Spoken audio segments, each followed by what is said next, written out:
All right, welcome back to a brand new video of the Targeted Video Program over the spring. Let's do it right here. All right, perp, they sit on the bus. So, I have my headphones in my earbuds in my ear, and it didn't connect. So I'm on the bus. I'm like, wait a minute. I'll go to play some music, because I had the doing the video, and this dude came and he sat. Was he on the bus when I was on the bus? I'm not quite sure. But anyway, so he was sitting across from me, right? I went to my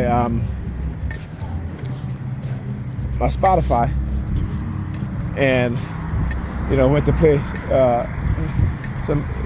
I was playing a selection of music, and I noticed that my phone was playing the music. The music was playing through the phone instead of my earbuds. So I'm just like, what's going on? So I tried to connect to my earbuds, it wouldn't connect. As I was trying to connect to my earbuds, there you go, walking right there, same dude, right? He's sitting across from me, and I'm trying to connect to my earbuds, and then he starts doing this. He starts doing this in front of me, right? Palm fixation drill. Okay. Then, and I'm like, why is it not connected? It should connect. I never had a problem with it connecting. Even if it's disconnect, right? When I go into the settings, it connects, but it couldn't connect because they were jamming the Bluetooth signal, right? They've done this before too, right? So the New York Predator Department, jamming my Bluetooth signal. Okay, finally I had to put the earbuds in this case for a few, and then I took it back out, and then I was able to connect, which is weird. You know what I'm saying? Which is weird.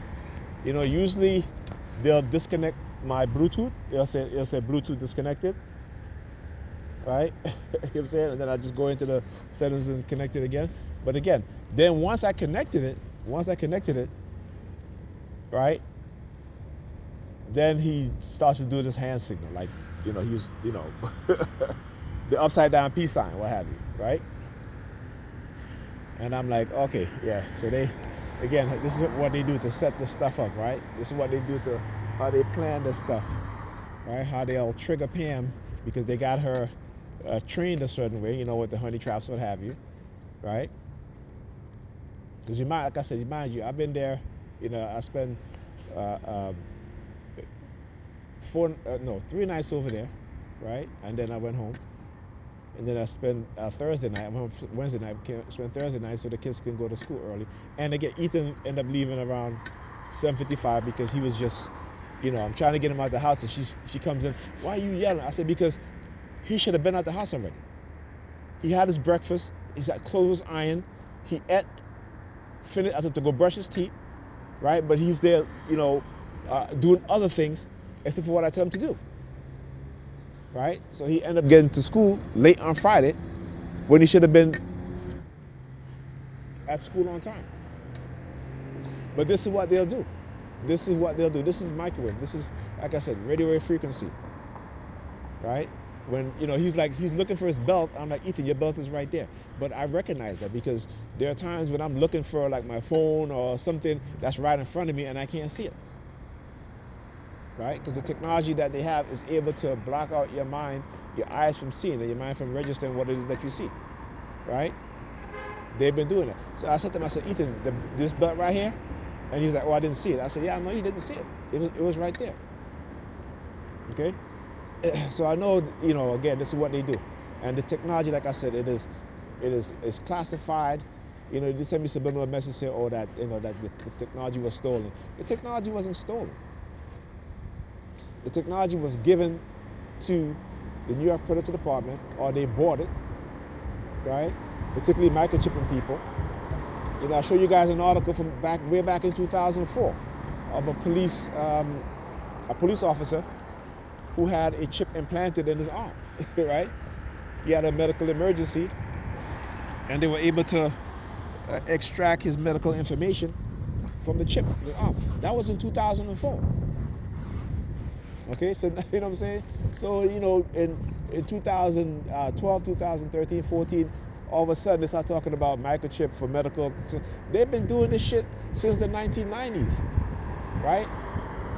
Probably even earlier than that. Because my brother was microchip in the mid-1990s, and there were TIs that was complaining about this stuff from the 80s. Okay, so no one really, I shouldn't say no one, but a lot of people don't understand what's going on and how our minds are being manipulated, right? How we are being programmed. Okay, and then they'll single out a few of us, a couple thousands, maybe even upwards of maybe 200,000, 250,000 people who they've microchipped so they can run their experimentation, so they can advance the microchip, they can advance the AI, the algorithms, right? Now they're doing it, they're transmitting the spitting sound around. Right? Because exactly I know what it is that they're doing. You know what I'm saying? And how they try to take away your intelligence because they don't want you to expose what it is that they're doing. Right? So they can say, oh look, he's crazy, he's ignorant, he doesn't know anything. Right? That's the easiest, one of the easiest way in America for them to take away your humanity, to them to discredit you, is to label you with a mental illness. This is why I report. This is why I show you guys exactly what's being done. This is why I spend the past decade and a half studying this stuff, right? And again, it doesn't mean that it doesn't affect me. You know what I'm saying? But like I said, I have my defense mechanism, right? But what they did tonight, because they know that, like when she starts acting like this, I'm just like, listen, it's no sense to being around her because she's going to be like this all the time. If we're sleeping and, if she rolls over to me and touch me, oh, I'm hurting her. If I roll over to her, I'm hurting her. And like I said, she knows I'm a hugger. This whole week, I slept in her bed, right? Sleeping my arms around her. Right? Didn't say that. I was leaving earlier. Gave her a massage, a whole hour massage. Right? I was so tired afterwards again because I woke up early this morning, 6 o'clock, and it was a lot. It was maybe an hour and a half or so. I think the massage was. So by the time I said, okay, let me just rest. I was laying in the bed. She was laying next to me. You know what I'm saying? My arms around her. She ain't saying nothing about, oh, my body hurts, nothing like that. But again, the minute that she got that text, okay, at minutes to 2 in the morning, all of a sudden, and again, she was sitting down now. She was sitting down. I was laying in the bed. She was sitting down. Gets in the bed, right? Put her butt on me, and oh, you're hurting me. My bones hurt. I said, Pamela, what are you talking about? Oh, my bone hurt. I said, Pamela, I'm laying in the bed. You get in the bed and you put your butt on me. All of a sudden, I'm hurting you. Your bones hurt. Now, come on. So I recognized what was going on. I said, you know what? I'm not going to put up with this. I'm not going to put up with this. So I left. Yeah, fight or flight, right? But it's a different sort of fight or flight. It's just me not putting up with the nonsense because they figure that they have an advantage and or what have you. Because they've done this before. Like I said, they've done this before. Right? Again, this is the ritual abuse, and they enjoy it. She enjoyed it. That's why she had a smile on her face. She had that grin. Because she enjoyed it, right? Again, narcissists, the dog triad personality traits. And you look at how the condition of black women in particular, right? Look at how they're conditioned. Look at how they're conditioned. And this is why they fight against those of us who speak the truth, who understand what's going on, right? They fight against that. Women are ignoring the reality of what's going on. Okay, because the churches also participate in conditioning them with this fucked up mindset that they have. I watched this pastor in a church full of women, black women, praying that they find a man or a husband, right? 99% of the women in there were overweight and obese. Right? How about you encourage your female members to lose weight, to be healthy? One of the reasons why they can't find a husband or a man is because they're too damn fat. They're too damn fat. And men are visual creatures. Okay? Now, for men who was with a woman and they have kids and she might gain weight, that's an exception, right? You know what I'm saying? Like I tell her all the time, I said, look, you had 2 kids. You have 2 of my kids. I'm not going to look at you. I'm going to tell if you're getting too big, I'm going to let you know. I'm like, look, go to the gym. I said that's why I buy you supplements, right? You know what I'm saying? Go to the gym. That's why I said, sometimes I'm like, no, you cannot have this because you say, you're dieting. So, all of a sudden you want to, no. And she'll get mad. I said, I'm trying to help you with your diet that you said that you want to be on. But again, they're not disciplined. They're not disciplined. So she'll one day she'll be like, I'm on a diet. The next day she's eating late at night. Or she's eating the wrong things. They're not disciplined. Why? Because they grew up with our fathers in the home. The men are not disciplined either. Why? Because they grew up with our fathers in the home. Because the liberals, particularly the racist white liberals, have conditioned the mindset of black women to believe that they should celebrate being single mothers, right? And they should all vote Democrat. Black women, the biggest demographic that vote Democrat, to the tune of what? 90%? Okay, you never see 90% of white people voting Democrat or Republican. You never see 90% of Hispanic people voting Democrat or Republican. But black women, listen. Let me turn this off. I didn't realize that I had the camera still pointing towards me. But black women have been conditioned to see the Democratic Party as if they're doing something for them. No, they're conditioning you to act in negative ways, right? While giving you a little bit of reward is what is called operant conditioning. It's what is called operant conditioning. It's the reason why you see women will leave their children in the house by themselves all day and all night to go on dates, to go date a man, right? And these men don't even have the decency or the concern to say, hey, don't you have children at home? You haven't called your kids one time since you've been here. Listen, I've dated a woman with a child. All right? And when we go out, either her son is at a family's house and we go get him afterwards. Right? I'm never the one. I've dated 2 women with children. And I've never, ever, okay, had them out late when, they got to go pick up their children. Never.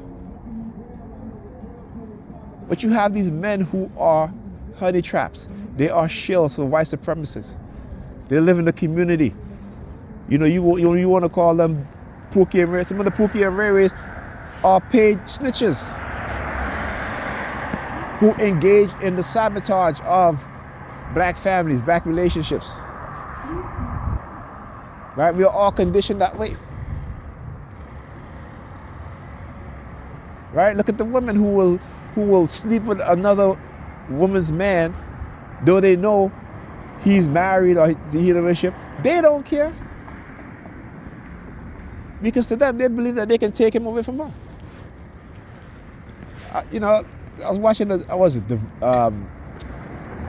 of those fraternity case. And you had a black woman who bought this man, okay, to test for the DNA of the child, right? Because she didn't want him to be the father, right? Because she wants the married man to be the father, right? Because she figured that if the married man is the father of her child, he's going to leave his wife, right? This is in 2024. That women still think that way, and a lot of black women think that way. They'll go get pregnant by another man by a man who has a woman or a wife.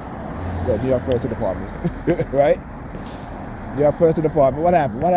Y'all not using y'all lights? Huh? You know what I'm saying? Right? So they will use a child to break up another person's family. This is the shit that the white supremacists promote. This is why they're never held accountable. They won't hold them accountable. Because it's how they gain their loyalty. Right? By conditioning their minds to tell them things. You know, by making us black men look like we're the oppressor. You know what I'm saying? And black women fall for that shit. Black men have never oppressed black women. Okay? We both have the same oppressors. And these are the white, racist, white supremacists in this country, in this nation. Right? So then they so anyway. But we was talking about Russia. And she was like, you know, I don't like Putin. You know, I said, well, why you don't like Putin? She couldn't tell me. I said, so you just dislike somebody because somebody tended to dislike them, right? But I want you to understand that's the mindset. That's the cult mindset, right? That's the cult mindset. This is how they move within the society, right? By getting you to hate people that you don't even know, who've never done anything to you, right? And then when you speak the truth about it, they're gonna say, "Oh, you're the bigot." I'm not the bigot. Okay? I don't go around planting drugs on black men and black boys. Right? I don't go around shooting on black men. Right? I don't walk around and see a white man or a white child and say, "Oh, you look suspicious. Come here, let me search you." I mean, I'm not a police officer, but if I was, I wouldn't do that. Because guess what? Black police officers don't do that. Black police officers don't do. You never see black police officers stopping. And guess what? White teenagers are more likely to have drugs on them than black teenagers.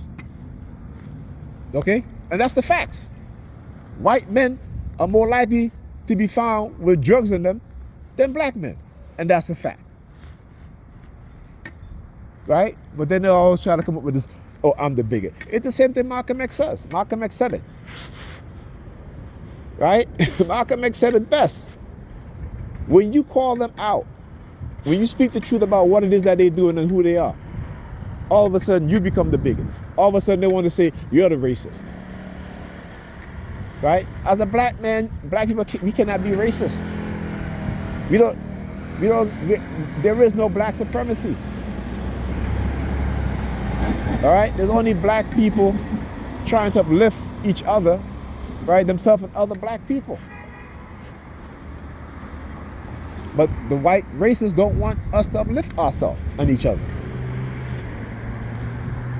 And we got to get it through our thick skulls. We got to get it through our thick skulls. When they want to talk about, "Oh, you hating," I have to laugh. You got a group of people who will come into the community that you live in, justify it, displace you because you're black, and then because you're speaking the truth, say that you're hated. This is the white supremacist mind. This is their playbook. There's a history of this stuff. That's what I said. That shit don't work on me. That shit don't work on me. Like I always say, if you love me, I love you. If you like me, I like you. If you respect me, I respect you. If you hate me, I hate you. If you dislike me, I dislike you. Right? I'm not smiling in your face while you got a knife behind your back and I'm turning my back, having trust in you. You know what I'm saying? No. I'll be a fool. And we are fools because that's what we do. But again, it's the deep psychological condition done by religion. Whereas white people are seen as our savior. Jesus is white in the minds of black Christians. When you tell them Jesus can't be, even in the very own Bible, we'll give a description of Jesus to prove that he's not white. But they still believe that Jesus is white. So when you read to them the description of what Jesus looked like in the Bible, that says, well, it doesn't matter what his skin color is. It mattered to you, right? That you say that he's not black, he's white.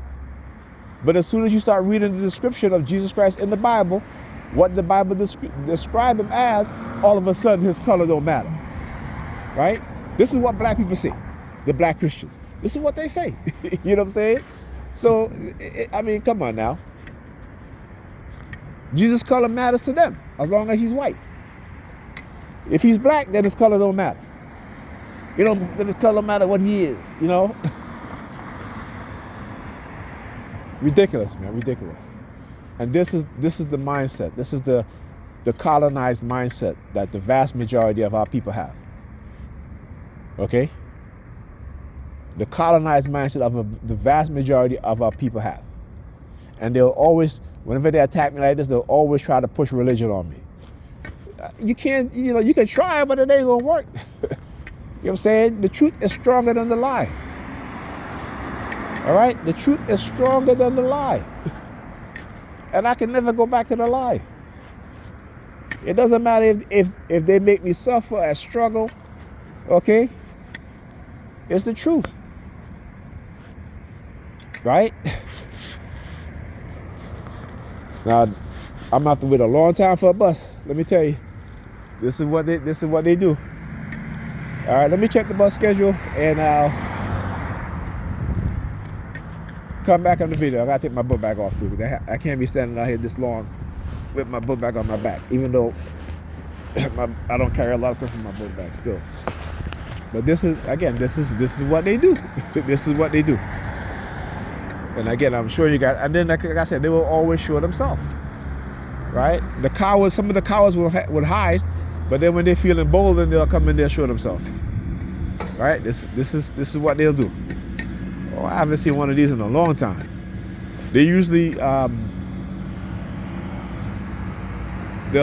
sometimes what they'll do, and I haven't, they haven't done this in a while, but early on in my targeting, they will send those correction buses like this, right? And I'm like, why am I always seeing these correction facility buses, right? This is the correction facility in New York, right? So what they'll do is get similar buses, you know what I'm saying? When they can't get the correction buses, they'll find a similar bus like that. Again, this is what they do, man. Like I said, I study what it is that they do. I know very well what it is that they do and what they try to imply. All right? But like I said, you ain't gonna railroad me. You ain't gonna railroad me. Anyhow, let me check the bus schedule.